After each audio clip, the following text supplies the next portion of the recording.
Kabar buruk buat para fans Kagurabachi, karena akhirnya manga yang bener-bener gue ikutin, bener-bener gue sukain harus mengalami downgrade yang sangat cukup parah. Separah apa? Lihatlah gambar ini. Apaan sih, no, kok gitu dibilang jelek? Itu kan masih sketsa, no. Masih belum jadi gambarnya. Lu nggak pernah gambar ya, no? Nggak ngerti ilmunya ya, no? Gue paham itu sketsa. Gue paham itu gambar belum jadi. Problem paling besarnya adalah itu adalah gambar yang dipublikasikan di Shonen Jump ketika chapter terbarunya tayang, lebih tepatnya chapter 95. Ya, aneh banget dong, kayak apa banget dong kok kita dikasih draft. Jadi apa yang sebenarnya sama Kagurabachi? Dan apakah benar ini semua adalah overhype karena aslinya ini adalah manga yang jelek?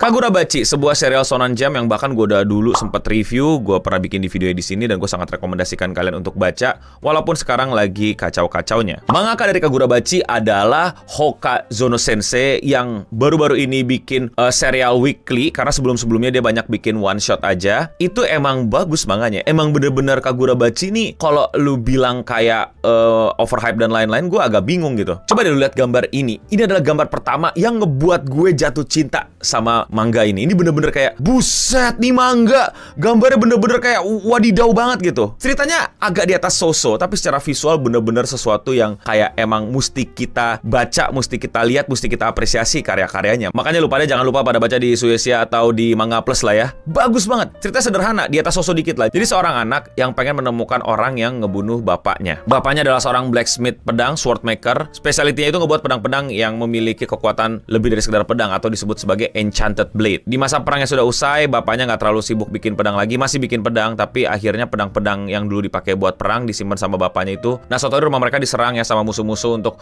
mencuri pedang-pedang enchanted blade tersebut, dan bapaknya di situ meninggal. Dan pelakunya adalah organisasi sorcerers bernama Hisaku. Jadi di dunia ini tuh mereka semua tuh bukan prajurit biasa atau pemain pedang biasa gitu, tapi selalu ada unsur sihir atau magic yang emang udah bisa diturunkan sama seseorang dan dikuasai, yang disebut sebagai para sorcerer. Tapi para sorcerer akan jauh lebih kuat dan akan jauh lebih diuntungkan kalau mereka memegang senjata-senjata enchanted blade. Seperti yang tadi gue singgung, secara cerita menurut gue so-so plus dikit beneran deh. Tapi secara gambar, man, this is wonderful. Bagaimana mereka menggambar ini benar-benar luar biasa. Jadi udah mau 100 chapter lah nih tayang mingguan. Nah, itu tuh kita masuk di arc di mana ada organisasi namanya tuh Kamunabi. Kamunabi itu organisasi kayak semacam organisasi resmi dari pemerintahan yang mengasosiasikan para sorcerer baik lah gitu, kayak polisinya lah atau special agentnya lah. Itu diserang sama Hisaku, yang dimana Hisaku tadi seperti gue bilang udah kayak mungkin Akatsuki-nya lah atau Quincy-nya lah atau organisasi-organisasi jahat di anime-anime lain atau di manga-manga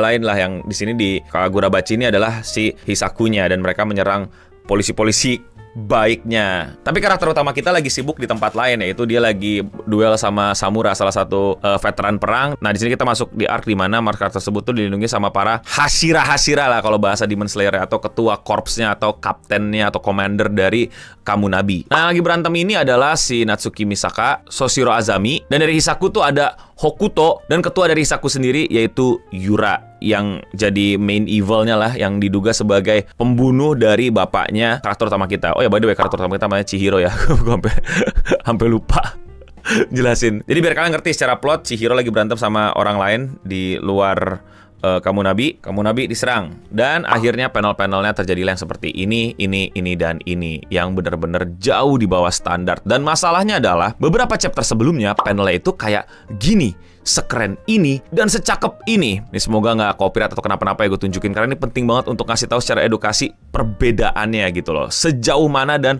separah apa dropnya. Dan ini gue nggak baca link ya, gue dari Manga Plus gitu, jadi resmi tayang gitu, dan emang yang resmi tayang pun kayak gini. Jadi kita tahu bahwa Hokazono Sensei itu dikejar-kejar deadline dan sepertinya sudah kewalahan gambar panel-panel yang luar biasa dia bikin untuk Kagurabachi. Tapi tenang, biasanya ketika udah kayak gini nanti, jadi tuh ada 2 tahap ya, biasanya tayang mingguan sama nanti jadi 1 buku tebel. Itu biasanya di buku tebel tuh yang kalian biasa beli di Gramet atau di toko-toko buku lain tuh biasanya udah dibenerin, udah dibagusin, nggak kayak gini lagi. Semoga ya beliau punya kemampuan atau waktu untuk ngelakuin itu. Karena kenapa? Karena kalian kepo nggak sih kenapa banyak mangaka kayak gini? By the way, ini bukan terjadi sama Kagurabachi doang loh. Kalau kalian tahu, contoh paling sederhana adalah Bleach. Kalau kalian cukup bacain manganya, Bleach itu di ending jelas-jelas sangat-sangat kacau balau. Gue nggak terlalu baca, tapi gue tahu doang bahwa emang Tatekubo Sensei itu kewalahan loh untuk kejar deadline, ditambah dia punya penyakit yang lagi belum sembuh, dan akhirnya banyak banget panel-panelnya itu nggak sempurna, kayak gini, gini, dan gini, yang gambarnya belum kelar, backgroundnya kosong melompong, dan lain-lain. Yang dimana kalau kalian cukup bacain Bleach, kalian tahu bahwa Tatekubo itu lumayan lah kalau bikin background, apalagi untuk ngegambarin castle-nya,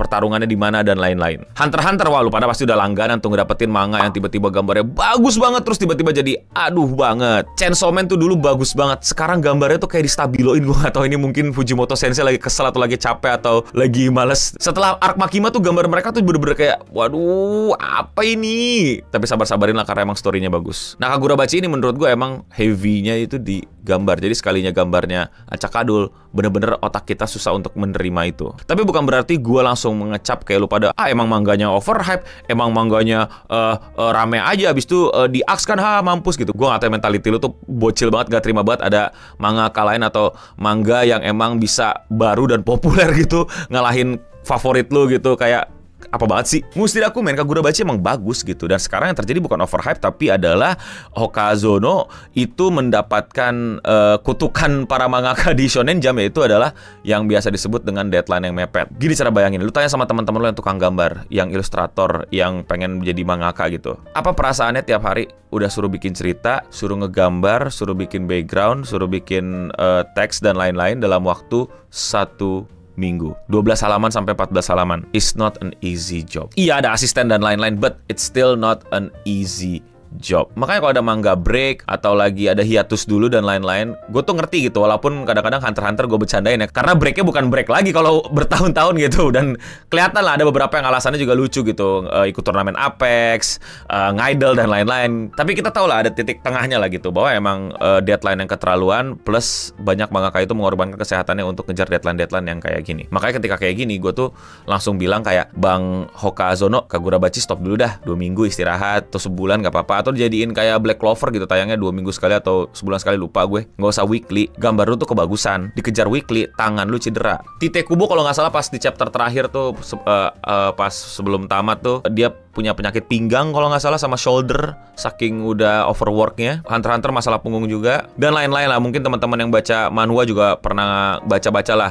hal-hal yang kayak gini, dimana autornya lagi sakit atau kejar deadline dan lain-lain, sampai kesiksa dan susah untuk ngikutin jam tayang yang seminggu sekali. Dan tujuan video ini bukan buat maklumin doang, tapi untuk ngajak lo semua gitu, para fans apapun, fandom apapun yang di bidang gambar-gambar ini, untuk kita ayo bisa yuk untuk bisa memberikan ruang yang lebih ruang yang lebih istimewa gitu untuk para mangaka ini, untuk ya udahlah sebulan sekali, 2 minggu sekali, atau 45 hari sekali gitu. Maksud gue nggak selamanya seminggu sekali itu harus dipertahankan. Tentu yang bisa seminggu sekali itu bagus banget dan keren banget. Cuman menurut gue kalau lu pengen karyanya bertahan gitu ya, dan bisa tetap di kualitas yang oke, gue rasa kita mesti memberikan kelonggaran itu, men. Gue bukan yang ngatur dan segala macam, tapi lebih kepada mau nggak mau kan riset ekspektasi fan dan lain-lain yang bakal mempengaruhi manga tersebut kan. Manga tersebut kalau ternyata nggak dibaca dan nggak disupport ya di Axe gitu, selesai. Sedangkan menurut gue harusnya kita bisa menjadi sebuah angka statistik yang bilang untuk kayaknya deadline mesti bisa dimundurin deh, beri ruang yang lebih sabar deh gitu. Bukannya malah ketika mangaka udah memberikan tanda-tanda bahwa mereka sedang dikejar-kejar deadline dan mungkin dalam keadaan sakit, malah di Axe. Padahal kita nungguin banget. Mangaka cuma butuh waktu yang lebih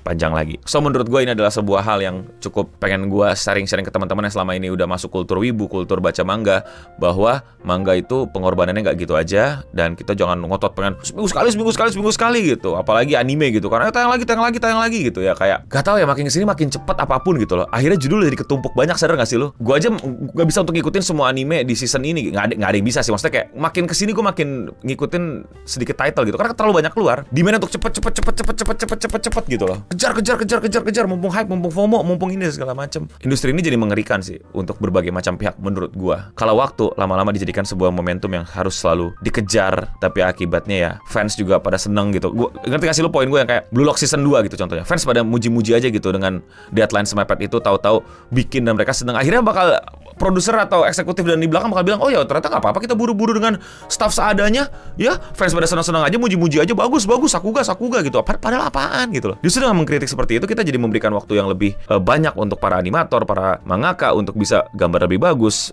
nganimasin lebih bagus, lebih proper. Bukan kejar deadline dan kayak akhirnya muntah.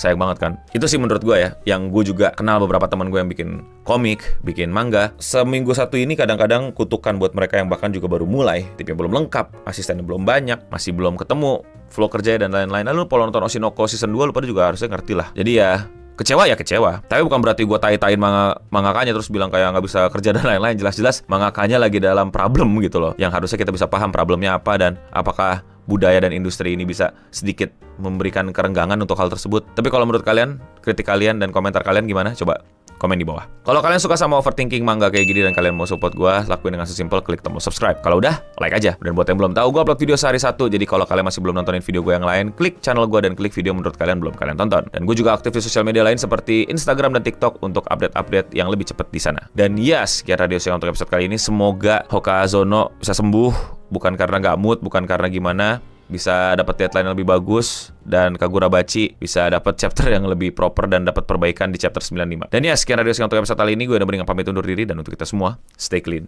and sound.